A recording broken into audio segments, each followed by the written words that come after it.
Jeremy, do you want to test this out, the microphone?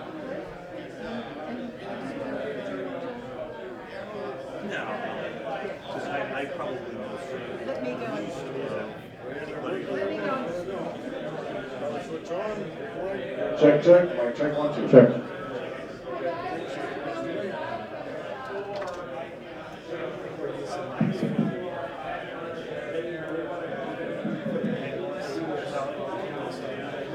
Yeah, that'd be good.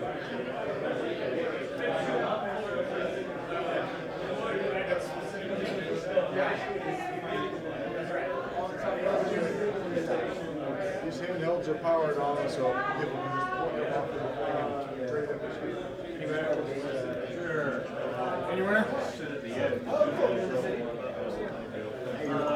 I'm in Moran. Nice to meet you. Hey, how are you? All right. Good to meet you. Nice to see you.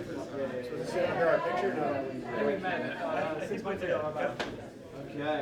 Good to see you. Hey, John Domke. Bill what? So you two just jump into those spots right there. Okay. All you panelists will be using the handheld mics here, so just trade them between the two of you. Or if anyone's comfortable holding the lavalier, this thing's on as well. Okay. Or can we turn it off?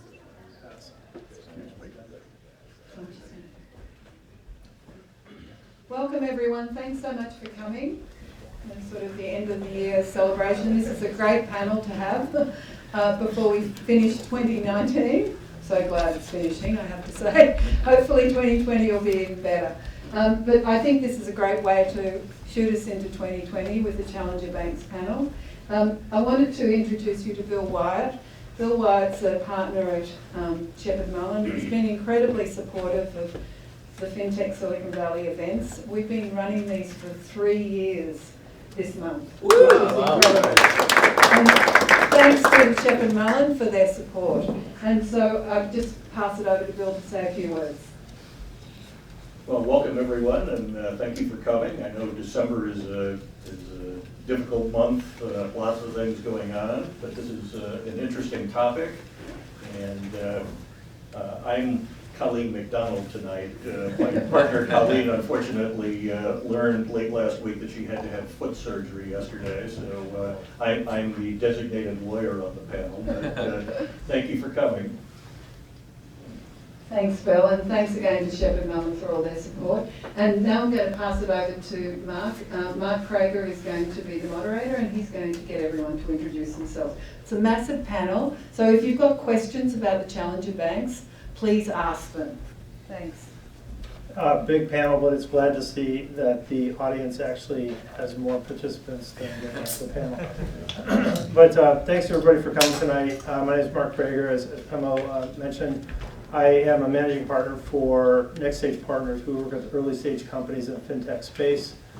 We work with early stage companies, typically in seed round, companies that would be interesting to financial institutions or insurance companies.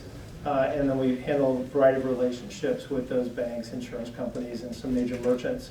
My background is with Visa. I was there for about 18 years and worked with a variety of different products and platforms. One that I spent a lot of time on was launching prepaid products. Worked with Chris Britt, who's the CEO for Chime, many years ago, and we launched the Walmart Money Card. That time was a very, I won't say convoluted relationship, but it was an interesting one. We had GE, which is now Synchrony, as the issuer. We had Green Dot as the program manager, Visa as the network, and Walmart Financial Services as the one that was kind of running that into the stores. It was a really interesting time. I was working with Jane Thompson, who was president of Walmart Financial Services. At the same time, Walmart was suing Visa for interchange rates. So it was great when they were trying to not carry Visa, and I was loading their stores with as many Visa cards as the displays would handle. But I really got to know the kind of the unbanked and underbanked segments of our economy. Very, very prevalent in the U.S. You think of the rather sophisticated economy, but pretty interesting that the opportunity obviously exists for that. There's been many forms of that have come through You've got a number of them represented on the panel here. And I'm going to start with John and just ask each of you to introduce yourself, a little bit about your company, and your favorite food that you ate on Thanksgiving. It doesn't have to be turkey. Hi, I'm John Dobsky. I'm the general manager of lending at Varo Money. So Varo, for those who may not be familiar, is a challenger bank. We currently offer bank accounts in partnership with Bancorp, who's our partner, but are working on getting our own banking charter as well. And we've got preliminary approval for that, which is nice. We'll definitely serve kind of the underbanked population as well, so that actually winds up being a very motivating thing, kind of exciting way to help people. You know, a bit about my background. I spent 5 years at Lending Club, worked on kind of the financial platform there, but also kind of lifetime member experience. And before that, I spent about 4 years at PayPal, both in Germany and here in the US. Oh yeah, my favorite food, I forgot about that. I'm all about the stuffing. Hey, I'm Alex Todorov. I'm a product lead for member experience at Chime. Chime is the largest, fastest growing challenger bank in the US. And we provide a free checking account, optional savings account, and a Visa debit card. And we serve primarily the 120 million Americans that live paycheck to paycheck, and they look for a fee-free banking account. And we also recently launched a free overdraft service called SpotMe. Excited to be here, and I really like mushrooms, so we had some awesome mushrooms on Thanksgiving. My name is Akshay. I'm the founder and CEO of Common. Common is building a stack of commonly needed banking and financial services for people with fluctuating income or irregular income. We're starting with a subscription-based, non-payday revolving credit, which comes with no interest. And we are hoping to expand into other areas. We have about 750,000 users on our wait list, and we're looking to launch in Q1 of 2020. We are not a challenger bank, but we are challenging norms in the United States and then worldwide later. What I ate in Thanksgiving, I actually injured my back and I was on the bed pretty much for the entire week. I'm recovering still. So I had nice amounts of soup and some Thai food. Brian Hamilton, currently founder and COO at SafeCorp, which is just a corporate holding name for the entity that we're building under. We'll release the brand early next year, which is something in the challenger bank space, which I can talk about a little bit more later. Was previously founder and CEO at Aslo, which is a challenger bank for freelancers and micro businesses. Prior to that, ran acquiring and digital bank product for Capital One and built a lot of the digital bank, what they would have called an internal challenger bank for small business under the Spark brand. Prior to that, did a few other things out here, mostly in acquiring and risk and underwriting. Started my career in lending actually at Wells. So a number of things I think that are very interesting to talk about now that the space is actually maturing a little bit and you're getting into more of the traditional actual financial products where you have to compete with traditional banks. I think that the first wave of kind of UX on top of your traditional checking account has played out quite a bit. So I think it's just about to get interesting and looking forward to talking to them. My favorite food. Oh yes, food. I had a very non-traditional Thanksgiving, so I'm going to go with the maguro sashimi. Was my favorite dish. I like that. At Thanksgiving. Good evening, my name is Alex Lazaro. I'm a venture capitalist with a fund called Cathay Innovation. Cathay is the name of China and Marco Polo Trade, so this idea of East meets West. We're about €500 million fund, Paris-based. A third of it invested in Asia, out of Shanghai, Beijing, Singapore. A third pan-Europe, rooted in our Paris office. And a third, this notional rest of the world, mostly North America, out of San Francisco. We also have a Pan-Africa venture fund in partnership with Africa Invest, which is a African-based private equity fund. We're affiliated with Cathay Capital, Paris-based private equity fund, about $3 billion under management, 8 offices globally, that helps companies scale from one geo to another. FinTech and challenger banks have been a big part of our strategy. It's one of the areas of our fund. About 40% of our capital comes from corporates, including a couple banks. We're investors in Chime as well. My quick background, I've been focused on this intersection of innovation and tech for good my entire career. So before Cathay, I was at a mid-year network focused on financial inclusion investing. And actually that's how I got to know Chime, because I had invested in them from that hat before moving over to Cathay, but invested in a couple other digital banks. And financial inclusion players elsewhere. I was a financial regulator for a little while and a consultant to financial services companies for a while before that. So excited for the discussion. I'm Canadian, and so our Thanksgiving happened in October. But my brother and I always fought for the turkey legs, and so the turkey leg would be mine. Well, and I'm Bill Wyatt from Shepherd Mullen. I've been a commercial lawyer working in and around the banking space for 37 years. So I mostly represent or work with people who are borrowing from the challenged banks rather than the challenger banks. And so it's interesting to me to watch the growth and innovation. Shepherd Mullen is a major law firm, about 900 lawyers and a dozen offices across the U.S. I spent most of my career in California, but I did spend 11 years in New York, and so I'm familiar with the sort of way money center banks operate and their products. But this is a very interesting and exciting time to be around the financial services business, and things are changing very rapidly. Great, thanks, Bill. And I know you guys are waiting pecan pie. Probably one of the best I've ever had. I was going to add. It came from Whole Foods. Being a true Californian, the Zinfandel was by far the best part of the Thanksgiving dinner. Perfect, perfect. So I have a lot of questions that we've kind of shared as a panel and topics. But for the benefit of the audience and just to kind of find a little bit of common ground, there's a lot of terms that were brought up here in terms of services that you're offering. Financial inclusion, I think, is a really interesting category, and that transcends obviously well beyond the U.S.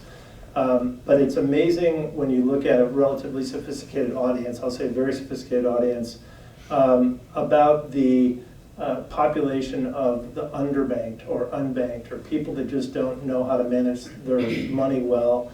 And I told this story before, but I'll tell it again quickly.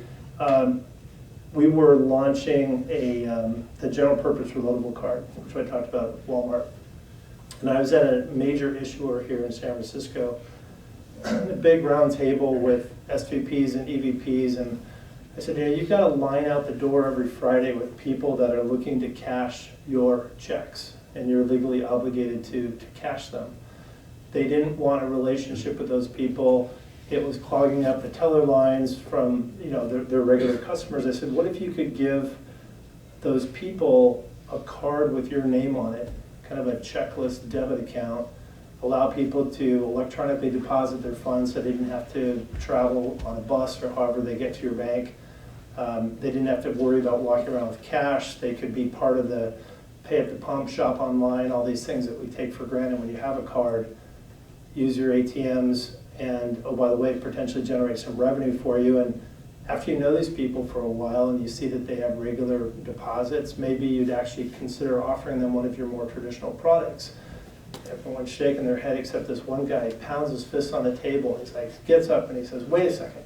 If you're talking about reducing the amount of checks we cash, I've got a problem with that because I'm compensated on how many checks we cash. And I'm just like, oh my God.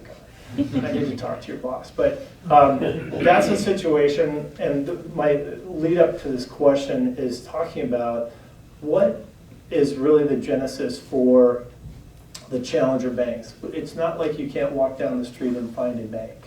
But what is it that you guys see happening in this space where this need for easier to get services, less scrutiny? Maybe that's not the right word, but maybe Alex, if you want to start. Sure, absolutely. So there's a couple key things here, and that all starts with the business model, which I think you were talking about. It's like if you're compensated about how many checks you're going to cash, you're going to want to cash more checks. Mm-hmm. Traditional banks, they make money by lending out deposits. 70% of Americans live paycheck to paycheck. They don't hold deposits. Traditional banks don't make money off them, so they've innovated and they charge fees to try to make overdraft fees, minimum balance fees. Americans are paying on average $250 a year in fees. So one aspect of why there's a need is they don't want to pay these fees anymore. The other is this access and control and ability to, in your wallet and in your pocket, be able to have access to your funds, move your money around, see exactly where you're at every minute of the day, and every time you spend, know how much you spent, where you stand. That type of control is something that was typically pretty opaque and you didn't have that visibility into your finances before. So a lot of our members really appreciate that. So they come in because they're escaping some fees, they're looking for a fee-free solution, and they stay and stick around because they get this control and they get this ability to know where they stand. Sure, so I agree. But I also wanted to address something you said, Mark, around it's easy to walk down the street and find a bank. For an increasing number of Americans, that is not the case. A lot of where we've seen kind of the largest numbers of signups are in the banking deserts that actually are very common in this country, and not everyone's really aware of that. But we find a lot of people signing up because they're in neighborhoods where they can't just walk down the street and find a bank. To the other way that I think a lot of traditional banks have innovated is essentially by pulling back out of neighborhoods that house lots of people who are not profitable for them. And so honestly, a lot of what we wind up doing is serving people because they don't have that near them, and so they come to us. What we've also seen in our research with customers, and this is something even when I was first looking at Varo before I worked there, I was saying, well, yeah, Varo wants to become a bank, but does the customer care about that?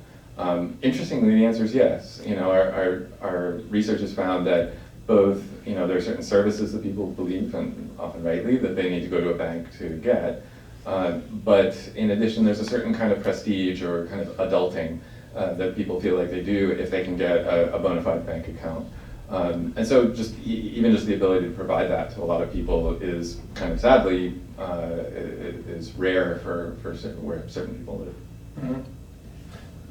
Go ahead. I was just going to add one additional thought of, banks are facing a little bit of this multiple threat at the same time. So on the one hand, it isn't that banks don't want to serve customers. But globally there's 2 billion people that don't have access to financial products and services, another 2 billion that are underbanked, depending on how you count. And the large reason, as Alex mentioned, is economic. The business model of a bank branch-driven model doesn't scale down to low-cost balances, low amounts of transactions, etc. And so it isn't a lack of will, it's a lack of method. And you couple that with infrastructure that was built for that business model, often in the 60s and the 80s. And so that's one of the pieces. The other is actually the last 15 years of FinTech have been about unbundling the bank and have been taking the most profitable lines of the bank, call it lending, wealth management, remittances, what have you, and productizing those into individual businesses and stripping those out, even among the customers that they're having trouble serving, taking away the most valuable pieces of that business by offering a much better customer experience and a variety of things. And so they're facing this double pressure that's happening. And so one of the reasons that also has driven to the rise of challenger banks is not just that there's a gap in the market, but also that there's, in the US, for instance, there's 1,500 FinTech Series A funded startups across all of these product lines. And that actually leads to a pretty confused marketplace in some ways. If I could go get my loans from one company, I get my payments from another. In some ways, challenger banks are offering an opportunity to rebundle in a consumer-friendly way to this new reality. And so that's kind of the other gamut, the other piece of the puzzle that I think banks are facing a challenge with. Yeah. I have a slightly contradictory thought. I used to be global product head for research labs at PayPal. And in the last leg of my journey, we were looking at how can we get PayPal to be useful for underbanked and unbanked. That's what got me into it. I personally grew up being underbanked and unbanked. There were a couple of things that I observed, that a lot of these really fun, innovative companies that were being formed by individuals who never lived this life. How are they going to build solutions? They have the right intentions, but a lot of times the right perspectives were missing. But I didn't want to discount their efforts. So I went back. I lived a great life at PayPal, earning a lot of money. So when I lived this life again, I spent a year being unbanked, lived 100% on gig platforms. I've done about 36,000 miles as an Uber driver myself. I might have picked some of you up from one of the airports. And I really went and talked to these people, like my customers, like Eugene, who's a cleaning technician in Washington, D.C. I asked him, what is your biggest pain? He has a bank account. He has a bank account with Army Bank. And he says, I'm being charged, because my income is irregular, I'm being charged. It's not considered as a typical direct deposit. And so I'm being charged $14 a month. And whenever I have challenges, I'm overdrafting or whatever happens, if I write to them, nobody responds back to me. I need to be treated with dignity, and I need to be treated just like everyone else. That's my need. I don't have a banking problem. I can go get a bank account, but how I'm being treated, the experience itself is not great. And more and more people are ending up in that kind of a lifestyle, thanks to market forces, gig platforms, lifestyle changes, automation, and other things. And that is what will drive, I think, need for these kinds of services. And these services would need to be cognizant of these market forces while building. What we have found, at least in our real conversations with over 2,500 people who are underbanked or unbanked, is banking, they're not waking up in the morning saying, okay, I need a bank account, or I need a bank account that doesn't charge me fees. They're saying, I have very specific needs that are very unique. How do I, who can help me out with that? Yep. You said $14 a month. Alex, you said $250 a year on average. So I mean that's $268, if I'm adding correctly, on just having the account, right? That doesn't include any fines or other charges. Yeah, overdraft stuff. Okay. So other than the market that obviously exists for people that need to have these accounts, and I think the financial inclusion initiative is one that builds a lot of goodwill and education. But where does the revenue come in that justifies this? Because we're all not philanthropists. Many of us have stockholders or investors that we're responsible to. And when you don't have the traditional products that a financial institution would have, whether it's lending, I love the kind of the breakout, the compartmentalizing of services. I think of what's happened with something like Lending Club, or you walk down any aisle at 2020, I think there was at least 10 remittance companies that were popping up. But credit, extending credit, mortgages, car loans, all those kinds of things that a traditional bank would really make money on. If the credit card, if people are revolving as opposed to transacting and paying off every month, creates a tremendous amount of revenue. Granted, the challenger bank doesn't have the brick and mortar structure, but where does this go? Sometimes more customers, if every one of them is unprofitable, is not better. Well, I think there's a lot of money to go around right now in banks. The primary revenue model for most challengers is interchange.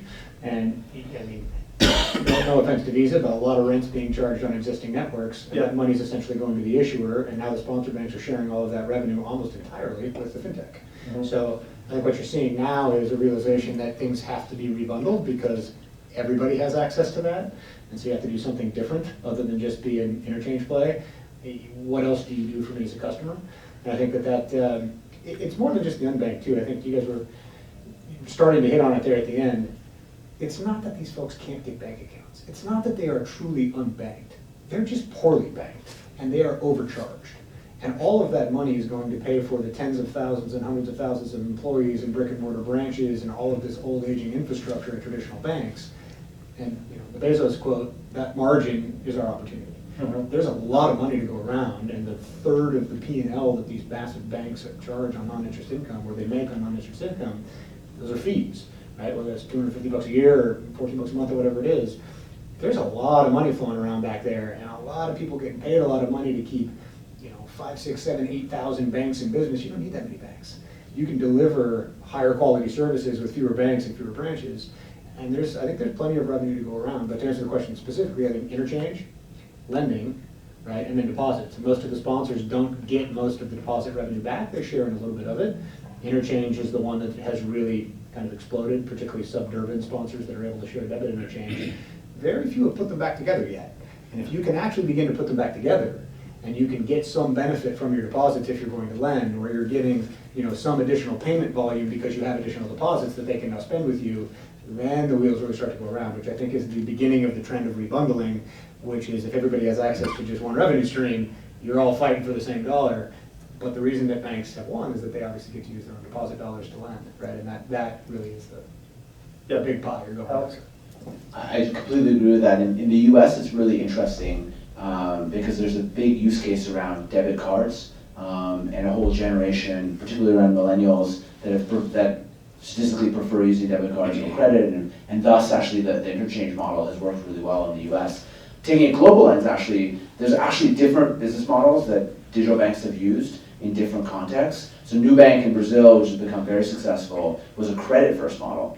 And Brazil is an interesting market. There's more POSs per capita than there are in Belgium. And credit card usage is actually pretty common, though access to it is, credit limits and affordable levels of it is pretty low. And so what Nubank has done is built a credit-first model. In other geos, people have built the asset accumulation-based model by offering an easier way to save with a little bit more interest rate, et cetera. And so what's interesting is we're seeing different of these pockets, but I think the key is, over time, will be how do you actually provide a holistic financial product and service experience for your customers. But the most important thing at the beginning is what's the wedge and what's the thing that you really delight customers and are able to scale with them, particularly as a startup, thinking about it. I think interchange is being built way more than it needs to be, or business model should be built outside of interchange. Because there's a lot of risk involved when you think of interchange. There's regulation, risk that is, or fraud that is covered by regulation that is perpetuated. I think Alex can talk about it. But debit or ACH-based risks are very high. So there is room for doing that. How do banks make money? Banks take a ton of money from a ton of people and lend it to a few large entities. Right? And they lend it for a long period of time and charge a large percentage of interest and generate revenue from that. That's their biggest chunk of revenue outside of credit card and other things and fees. How can you use that similar model? How can you take a ton of money from a ton of people and lend to a small amount to a large segment of people? And how can you move that around? How can you create community effects around that?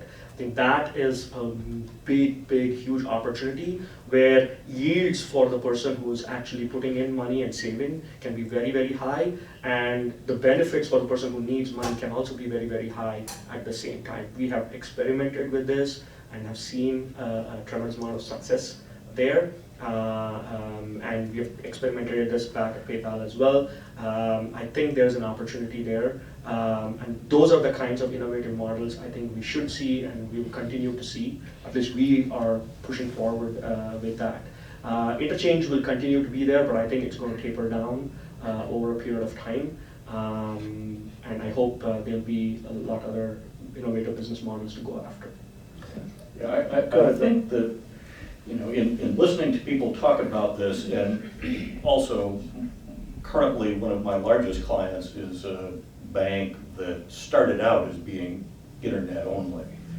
And its comparative advantage, was in collecting deposits. And, what I see as the FinTech focus on the underbanked, where that will provide an edge is that it allows you to figure out how to do things in a very low-cost manner, which is something that the banking industry is not good at now because they don't have to be. And so if you can then take that and leverage it, particularly in the deposit area, because as a number of the panelists have pointed out, where traditional banks make their money is that deposits are low cost of funds. And they re-lend that into the market at much higher rates. And they take this maturity risk and so on. But nonetheless, if you can leverage what you learn about collecting funds in a low-cost way, that will allow you to have a relatively low cost of funds and then figure out ways to lend them out or invest them. And that is a much longer term revenue model than simply fees. And as I say, that this particular client of mine, at least the part of their business that I see regularly is because they are a deposit taker and therefore have a relatively low cost of funds, they lend to other non-bank lenders that have, on average, a much higher cost of funds. And so they act as leverage to others that are sort of providing non-bank loan products, and that has proven to be very good business for them. Yeah. There was some discussion, or a few, you guys talked about credit products, and I'm just kind of curious, there's a couple examples that I've seen in the market. One is a bank out of the Minneapolis area where they are making loans to individuals, but they're doing it through the employer. And so the employer is offering the benefit to the employee to borrow $5,000. And the employer is not taking any risk. But they're offering the benefit of payroll deduction to pay that loan back. And so the lender feels comfortable that a company is standing in between kind of the borrower and themselves, and providing that more consistent flow of funds that they're not going to have to chase as much as they might have. But that's an example of a credit situation. And John, we talked on the phone a little bit about Square and what they do for a business where they might be acquiring transactions and they're taking a percentage of daily receipts because it's a bakery and they needed to buy a new $30,000 oven or what that is. So what are some of the creative ways that you guys see, and maybe it's not considered a credit product, but it's a credit-like product that allows a fee structure to still be favorable to the borrower? Well, I think in the example that we talked about, the Square example, I mean, the key is they have the data, right? Mm-hmm. And so they know enough about that business and their receipts and so on to be able to underwrite them on the basis of that data. And I think that's something that we're looking to do as well, is that, yeah, somebody doesn't have a lot of deposits, they may be living paycheck to paycheck, but we know if we know a little bit about their income stream, then potentially we'd be able to use that to lend to them. Now, I will say that the structure of relying on the sponsor bank can put the brakes on that kind of approach, just because, for example, in a partnership with a bank, the data in question belongs to the bank and not to us. And so using that for underwriting may be restricted by kind of the agreement and so on. So that's something that I think we're looking to be able to do, especially once we become a bank. So it's interesting then, because that provides a way for us to potentially lend to somebody even if the deposits aren't that high, but because we have that data. Yeah, I think that's one of the critical things that we're looking at. Okay. Your story was interesting about this employer lending $5,000 and collecting it from the page. Is that just indentured servitude? So the employer is actually not lending. The bank, the challenger bank, is lending the money.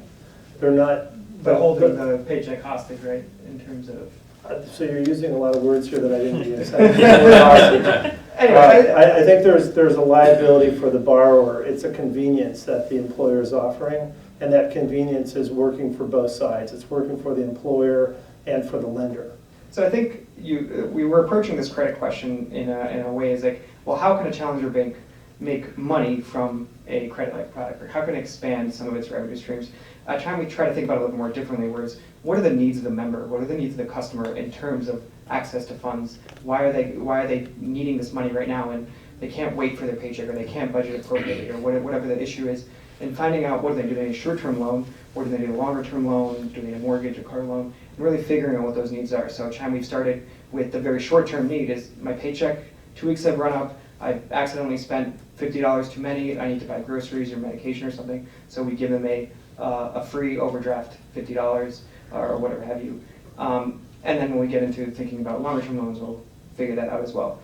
But again, it comes from thinking about what is the need and how can we build a business model that aligns with that need, and not necessarily trying to just expand our revenue streams just because we need to expand our revenue streams. I'll talk about our product. 72% of all millennial income in the United States comes from alternative work arrangements today. That's data. We didn't come up with it. Pew, Aspen, Deloitte have been doing research on this. It's out there. You guys can check it out. That means these people don't have a regular paycheck. It doesn't come at the same time. It's not the same amount, and it doesn't come on the same date, and may not even come from the same employer. So that is the world increasingly we are going to live in, and credit products have to be built for that. And these people have a real need, and if the experience and the type of credit being offered is not predatory. They're willing to pay a price for it. We have tested it, battle tested it. And that is, I think, something that will continue to be interesting, and how people come up with different models. In our case, for example, we provide revolving credit up to $500 without interest, but with a subscription fee. Now, we know for a fact that our user base today that we have on our wait list have a perpetual need. Every 1.5 day cycle, they have a $120 need every single month. And so they're willing to pay that amount. And so we are not reliant on interchange. The cost of doing service for us is about $2. We make $5. If they use our debit card, which we may offer to them, then it'll add to that interchange, but it doesn't create a big dent for us. That's one way of looking at it. The other way is 6% of our users make more than 100K, 11% makes more than 75K. They want to set some money aside. It's not a big amount of money, but they want to set it aside. They don't want to touch it for at least a year, right? And they are very community driven. They want to help people like themselves. They know how life is for people with irregular income. So how do we have proprietary technology that we have built that allows us to use that money to help people who have perpetual need and then move it back to them using our AI-powered algorithms. And we can give high yields to them instead of paying a balance sheet lender. And we can charge subscription fees to the people who have this need. So those are some ways. We have seen that work in other geographies. We've seen that work. I come from India. There are several examples of that being done in traditional and non-traditional ways. And we'll be looking to expand on that and try that. But to Alex's point, it's very, very need driven. Now, collecting data for that, you could hustle your way. So we have tested our algorithms with 300 million financial records, which we obtained in a legal way, but we were able to test that it works, because if it's fluctuating income, how do we see if our technology works or not? So that is ways that companies have to figure out how to innovatively acquire data to come up with innovative ways to provide credit in a profitable way. Brian? Yeah, just real quickly, I think that the question about how you make money doing this, I like the comment, like, figure out what's valuable to the customer, right? And obviously, if it's free overdraft, that isn't going to make you money, but you're not going to do that for a $1,000 loan. You're going to do that for the $50 you need for a week. Fees are things that banks charge. A price is something that you pay for something you value, and customers are happy to pay it, right? Whether that's $5 a month to get access to $500, or whether it's whatever that is. It could be a subscription fee. It could be a fair interest rate on a credit line that's less than your card charges you. I think the place where the traditional banks are about to have a problem is that income is becoming less traditional. It's becoming clunky, inconsistent, like the amount of days change.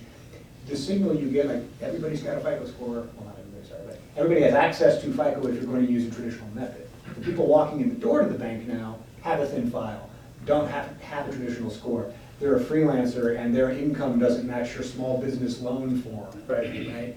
That's where banks are about to have a problem, because all of these other sources of signal on whether or not you are a good risk and repay, as a customer, I'm actually happy to pay you for that credit. You give it to me for a fair price, I'm happy to pay you for it. And I'm a happy customer, and you made money.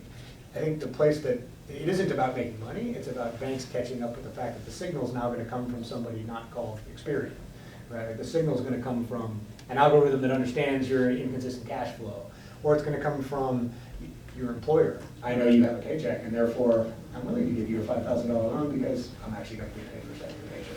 Hey, okay, works for me. I had the job anyway. I'm now getting a better price $5,000 loan. Yep. I think that's where just banks are less able, for a number of reasons, to jump to those new models, because everything is built around the traditional lending model. Yeah, Alex. I was going to build on that because I actually think the employer example is an interesting one. One of the trends, in this panel we're talking about challenger banks, and I actually think the front runners in that are literal challenger banks that are building kind of a checking account or a consumer first acquisition model. But I think one of the trends that is early, but I think is going to accelerate over the next decade, is this horizontalization of FinTech. And we're going to see employers, but we'll see companies and brands build relationships where FinTech is part of the offering and part of the product. And so we're already starting to see some early things, right? Like companies like Affirm allow you to get a loan on checkout, that's easy, but companies like Synapsify allow anyone to kind of create a bank account using their platform. That's kind of the next version. I think we're going to see these kind of things built into the product themselves. There's a Chinese company called Zhongan that sells insurance products tied to the cell phone. So you like buy a Xiaomi cell phone, you have a Zhongan insurance policy. If you break the screen, it automatically detects and will send you a new phone. And so as a feature of the product, the FinTech product is built. As a feature of the product, there's a financial service tied to it. I think we're moving in that direction. And so I actually think the challenger banks is for the checking account, but actually we're going to see challenger to products, and then it'll be brands, it'll be employers, it'll be a range of other offerings empowered by FinTech players to do some of this stuff. And it'll probably also include some of the big brands and big companies as well. So Real quick, Paycheck's very interesting, just a real quick comment. Chime's had a lot of success with getting paid 2 days early, gives you attention, I get some value out of putting my paycheck there. Banks give you nothing for putting your paycheck there. You could have your paycheck go into Wells Fargo or Bank of America for 10 years, and you walk in and say, I need a $3,000 unsecured loan. They're like, go talk to that other person at the desk and fill out a credit card application, we'll check your credit score. Like, you've been seeing my income for 10 years. So the signal from the paycheck, but also that is the source of your income. Whether it's consistent or inconsistent, that's where everything starts in your consumer financial life, and the banks don't seem to care. And so there's all kinds of opportunity around that now that I just don't see banks catching up with very quickly. Yep. One thing I just appreciate your comment on this, and this is for anybody who wants to chime in, is the physical footprint and the need to have a physical footprint to grow your business. It's something that's worked for the banks. Alex, you and I were talking earlier tonight about, a bank merges with another bank, and now they have 30% more physical branches. Is that really necessary? And I talked to friends of mine. I talked to 3 today. It was just more of a survey of 3, knowing that this conversation was happening tonight. When's the last time you stepped into a bank, a physical branch bank? What did you have to go to a bank for? Because it's online banking, it's ATM, and all of them today, so again, survey of 3, had not been into a physical branch bank for years, right? A lot of youngsters, college students specifically, who work 30 hours per week and go to school, they need, if you go to Berkeley and you ask them, they're actually going. But the point I'm trying to make is, physical branch for a bank is not required, but having some kind of a physical entity where you could, if I'm a bartender and I made a ton of money on a Friday, but I want to buy stuff on Amazon, having the ability to convert that cash very quickly, easily, today is not possible with challenger banks. With us, next year, you'll be able to do it at 100,000 locations. Cash in, cash out, 100,000 retailer locations. And that is required.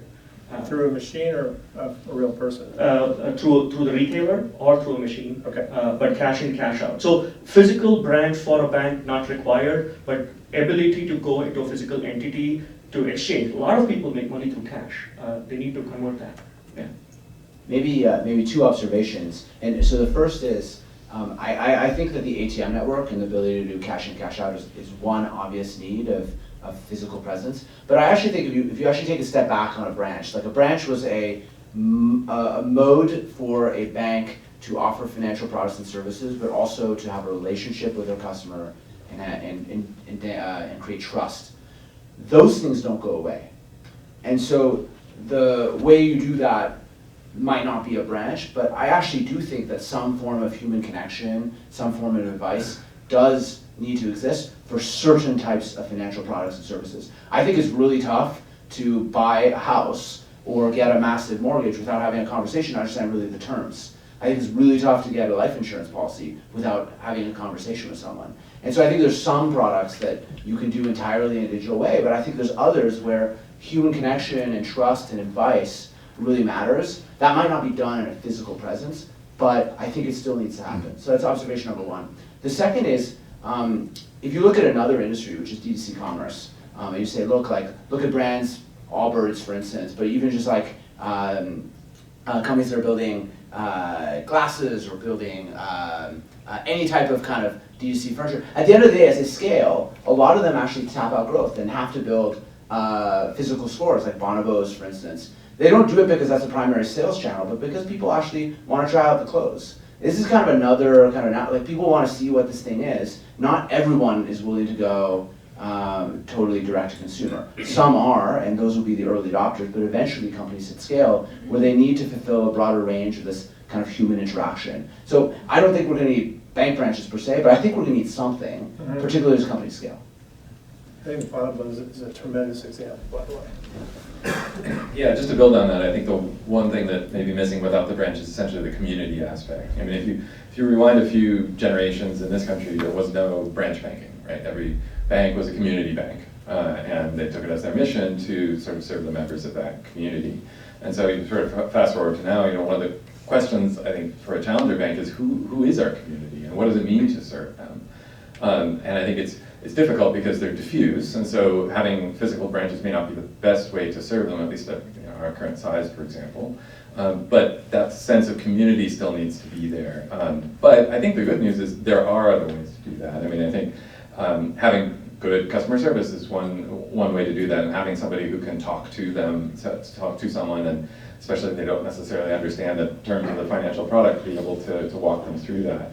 But I think even like peer-to-peer payments, or there's ways to sort of build community within, both between the challenger bank and the customer, as well as between among customers of the bank. I think that's one thing that the branch theoretically provided. We could argue whether it was successful at that or not. But I think that is something that challenger banks need to answer, is like, who is our community and how is it that we engage with them? Great.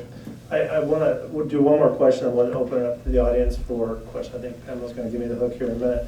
But I'm just kind of curious, more from the big brands that aren't in banking today, but could go that direction based on their customer. And Apple's a good one. Obviously it's a relationship with Goldman Sachs. And from a Visa perspective, I'd say it's a very traditional co-brand.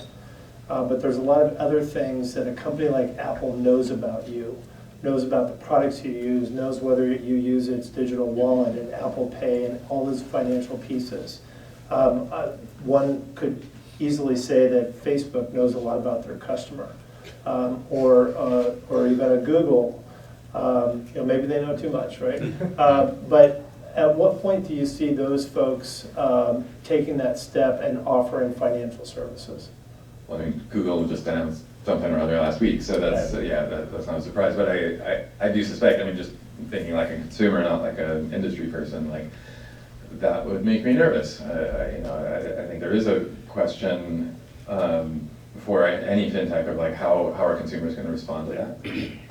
I think Apple's a somewhat different story, although they know a lot of data. I think they've got just sort of a halo effect around that in terms of privacy, and so while it's, as you say, a fairly traditional card, that doesn't seem to be a big problem. But I would see people kind of pushing back. Like at Facebook, I would have a hard time seeing that being really successful. Right. Yeah, I think Amazon's the obvious one. Yeah. I think they've done all kinds of industry research, puts them out there as this. And they've had a co-brand for a long time. And they've had a co-brand with JPMC for a long time, which is great. Everybody's going to do you do the credit, you get 5% back on my thing, right? Which is essentially what Apple's doing with Goldman Sachs. It's what Amazon's doing with. Right. What I think you're getting at though is the next thing, right? When can I actually have a primary account that you gave me, Amazon, even though there's a sponsor bank behind the scenes and you're not a bank yourself? Yep. And I think it's coming, right? I think Google announced something recently. Amazon's the one I think I would be most scared of for a number of reasons.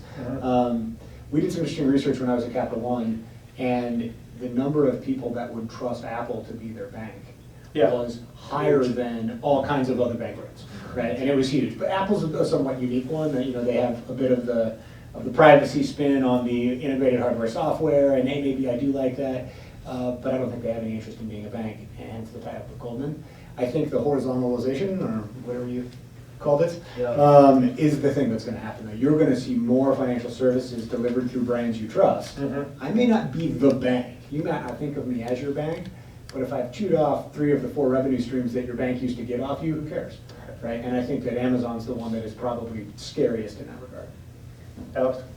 Yeah, I think it's really interesting. First, Go ahead. this Alex first. I think it's obviously it's validation that there's a market here, and then there's a lot of interest, and as was mentioned earlier, it's a massive market that these banks have been, getting nice and fat off of. But I also think, and it was mentioned earlier about this relationship that you have, and especially what we see at Chime is that finances and money, they're a stressful thing, and just giving anybody access to your paycheck, giving anybody access to move your money around, that's a relationship, that's a trust you have to build. Traditional banks have clearly eroded that, and if it starts to happen with, Amazon or Google or Apple, I mean, I don't know if you guys have called Google support before, but I don't even know if there's anyone there. Yeah. So I think they might get into it and they might carve off a few pieces, but ultimately I think it's going to be a really difficult shift to say that I don't have that banking relationship in terms of I don't have this person that I trust with all my finances. Okay. I have a contrarian view. I think the most valuable thing that these big brands have is their brand. And with financial services, people are not messing around. It takes one straw to drag you down. You must have seen the recent Apple thing where you're not you're discriminating against women. They were not, but they were reliant on Goldman Sachs. Their algorithm messed up, but people were not blaming Goldman Sachs. People were blaming Apple. They're saying Apple is discriminating. They will not tolerate that, especially Apple. All right. Google, on the other hand, is scary because I just did a check. I was doing some search results and I was using a Tor browser. I don't know if you guys know Tor browser. So using a Tor browser with DuckDuckGo, and then I was using Google. And the way I get my financial results for the queries that I'm putting are very, very different. Now, if Google becomes a bank and they're trying to do that, that's dangerous. And I think today's consumers are not going to sit quiet with that. And Google also has a brand to manage. Plus, now regulatory oversight is super high. So they're not going to mess around. And I think, so that is, they're not going to create a dent in our opportunity, I think. Alex? Maybe, so I echo a lot of what's been said. Although, I think this is going to be a little bit of a different story by different geo. So the biggest mutual fund in the world is a tech platform in China. The biggest mobile banking service in the world is the biggest mobile operator, mobile banking operator in Africa is run by a telco. And in many markets, we're being underbanked and solving that problem, and where the banking system has not worked. A range of providers are emerging, and I think the answer will be different in different geos, depending on the regulatory context and depending on the demographic and a variety of other factors. So I think the answer is it will depend. In the US, I actually think some of these big tech platforms may be distribution layers. I actually think that becoming a bank and facing the range of regulations that come with that and dealing with the expertise of how to do that is actually more complicated than many appreciate. It's incredibly challenging. And so I think that's one thing that I think will dissuade, is one of the reasons that I think people have not dove into that, and a lot of them have been done through partnerships. But I do think that, as you had said, I do think that that doesn't mean they're not going to try to offer some financial products and services and do it in a co-branded way and do it in ways where they can manage their brand equity and blame it on someone else if there's a problem, but also be able to kind of offer a broader range of financial products and services. I think it's going to become, in certain markets, a pretty interesting space to watch. Just real quickly, I know we're short on time, but we made it 56 minutes into this before I said the word regulator. So that was exactly where I was going to pick up, which is they don't want to be banks, right? I mean, the impact on your business model and your flexibility to innovate if you're one of those big tech platforms, particularly in the age of I control your search data and the results that you get, and that might now impact your money. You better believe at some point the regulators that are currently asleep at the wheel in a way that it's even hard to describe. Shut that down. Somebody's going to wake up. Right? Administrations are going to turn over. Something's going to happen, whether it's this country or another country, whether it's the EU or somewhere else, and they're going to be like, no, you will not also be my primary bank account. I don't even trust you with my digital advertising. Right? Like, I think that there's the thing that challenger banks can really do is go innovate in the dusty corner of compliance and regulation and actually do it right, so that when they want to become a bank themselves and they go for a charter, or they actually can then partner with a distribution platform or a big tech platform, they're going to get it right. I think the ones that are running at growth at all costs and think that regulation is just a bad word, I think that shoe's going to drop, and I think that it's also one of the big reasons that the existing big tech platforms are not going to be back. Bill, we'll give you the last word, and then we'll go to questions. Well, I was simply going to add that at least in this country, banking regulators have traditionally, or our legislatures have traditionally been very hostile to the mixing of banking and commerce. And they have traditionally drawn a very bright line between those.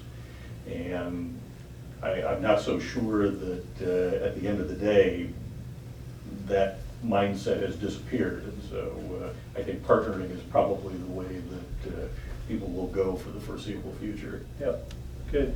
All right, let's open it up in a few minutes for questions. You guys have been waiting all night. Yep. So currently in the blockchain area, the world of the DeFi, decentralized finance services, are emerging.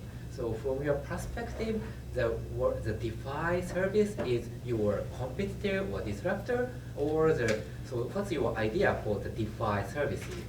So for example, ignore or try to compete or try to migrate. What's your idea for the DeFi? Decentralized finance. Yeah, right. Decentralized finance, are you talking blockchain solutions and other things like that that need to compete? Is that the question? Yeah, right. Take that one? So I think I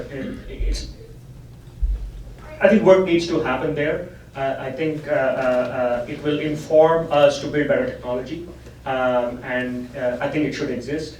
And at least we don't look at it as competition. We want more and more companies to do that, experiment, get punched in the face by regulators while we are actually doing it traditionally. And then once they've been punched enough times where everybody has consensus, we will adopt those technologies, and we will work with them to be very, very successful. I think it needs to happen. Our company at least, we have some elements of blockchain, but we are very picky and choosy for very specific needs. That doesn't put us in any kind of like crypto space, which is a bad word. Yeah.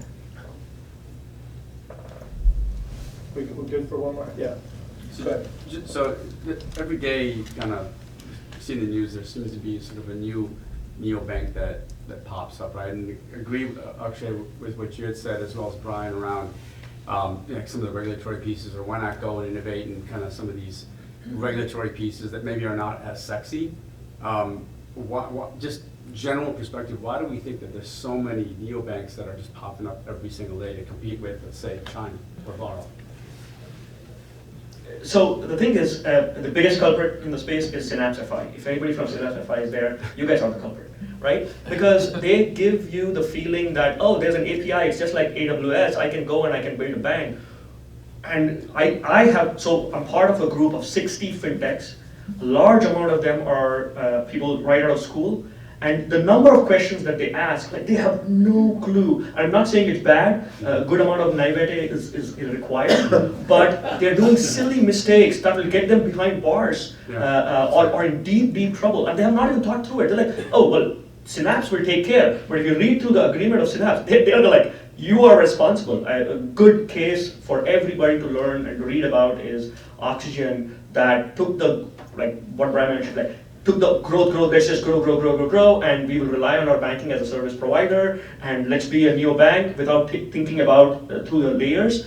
They got punched in the face very hard. I'm glad that they're coming back up for air with other partners, but they got punched because the bank behind the scenes said, I'm not responsible. The banking as service provider said, I'm not responsible, you're screwed. And they didn't know that they were screwed, and because they didn't do the homework.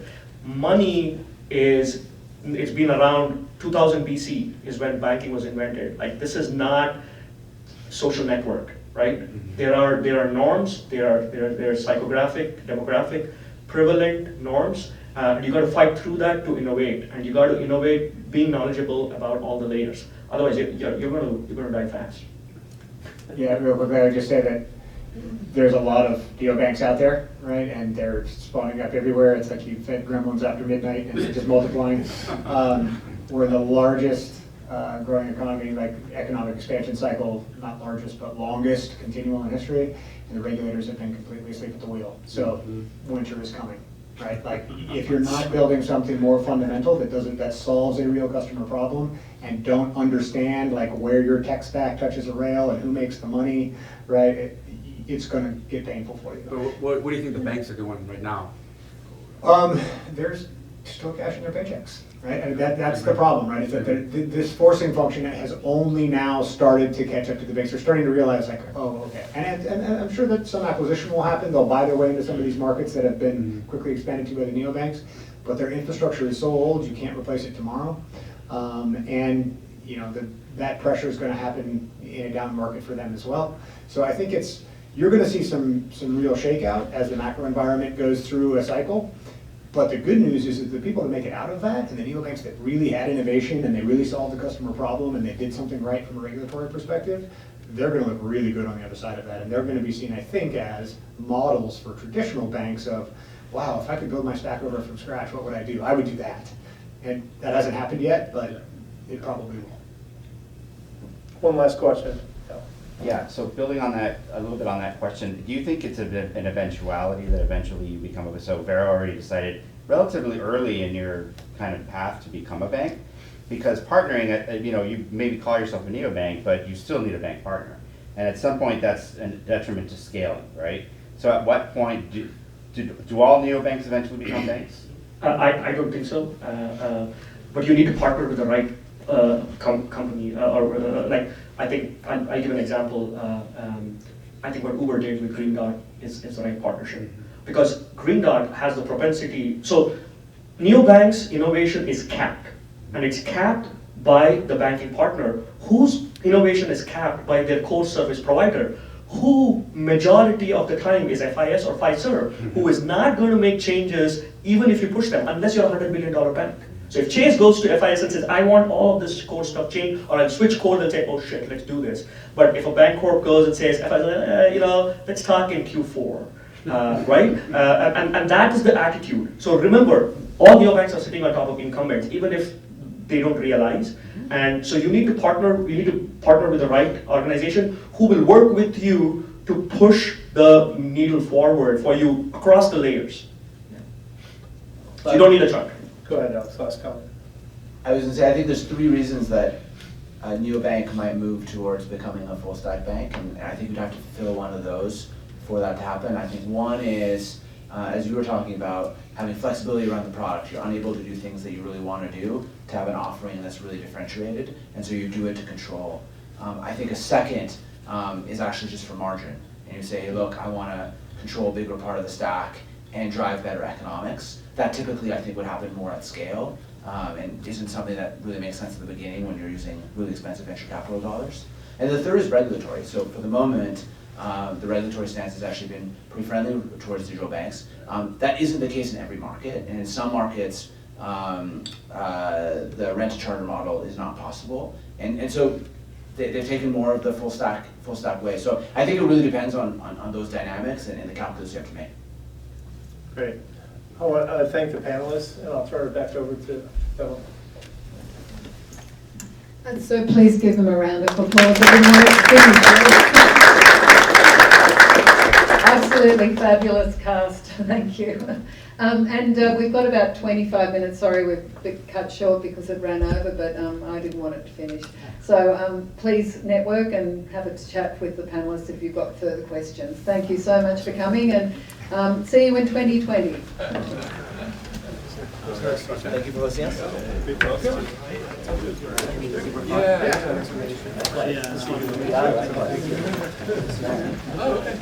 Yeah.